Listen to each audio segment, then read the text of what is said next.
Hey everyone, it's Serendipity here. What if I told you that living for something bigger than ourselves, something eternal, is the key to change, true leadership, and impact? Today we were going to dive into the life and work of Charlie Kirk, a voice that stirred up young people, politics, faith, and see how his values are rooted in the Bible. If you've ever wondered how faith and public life can mix, or how God calls us to stand up boldly, this video is for you. Charlie Kirk is the founder of Turning Point USA, started at age 18, focused on mobilizing young people around conservative principles: freedom, limited government, faith in America's founding, patriotism, and a belief that Christian values have a place in public life. He emphasizes that society, education, media, family, all these spheres are important. He speaks often about how Christian belief isn't just private. It shapes how we view laws, community, how we treat others. Whether you agree with everything he says or not, there's something to learn from someone who's not afraid to integrate belief in action, faith in public life. Now, let's bring in something Jesus-centered. From the Apostle Paul, Philippians 1:21 says, "For to me to live is Christ, and to die is gain." What does Paul mean? It means that his life's purpose every day is to glorify Christ.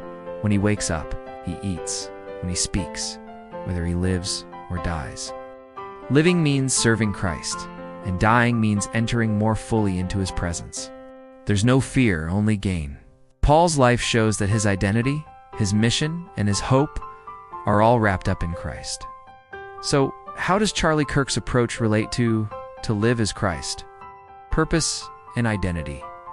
Kirk talks a lot about purpose, standing for freedom, faith, tradition. When Christians stand for truth, when we speak up, that can be an expression of living Christ in public life. We are being salt and light, courage and conviction. It takes guts to hold Christian values in a world often hostile to them. Paul says that living for Christ sometimes means suffering or conflict or speaking unpopular truths. Charlie Kirk shows people pushing back, whether in campuses, media, politics. That resonates with Paul's courage. Eternal perspective, Paul says dying is gain. That reminds us that no matter how big our wins in this world are, nothing compares to eternity with Christ. If we lose in this life but gain Christ, that is victory. If we win lots in politics but lose our soul's joy or peace, what have we gained? Now, there are also tensions. Mixing faith and politics always risks compromise, people misusing power, etc. But the core is this: our hope isn't in politics alone. Our hope is in Christ.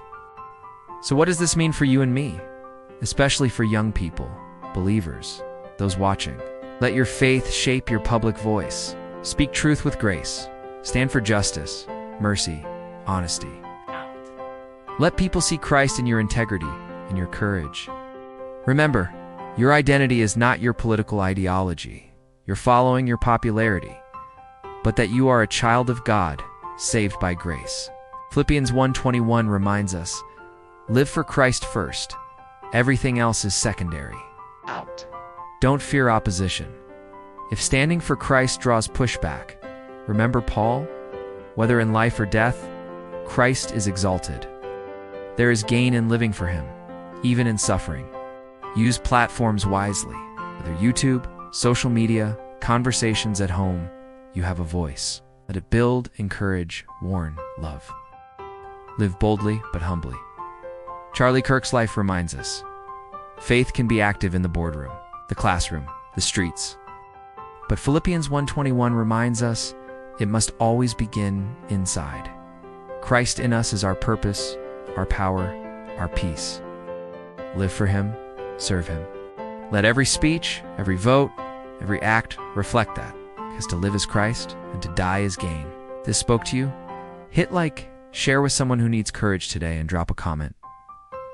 What does living for Christ look like in your life? I'd love to hear. See you in the next video.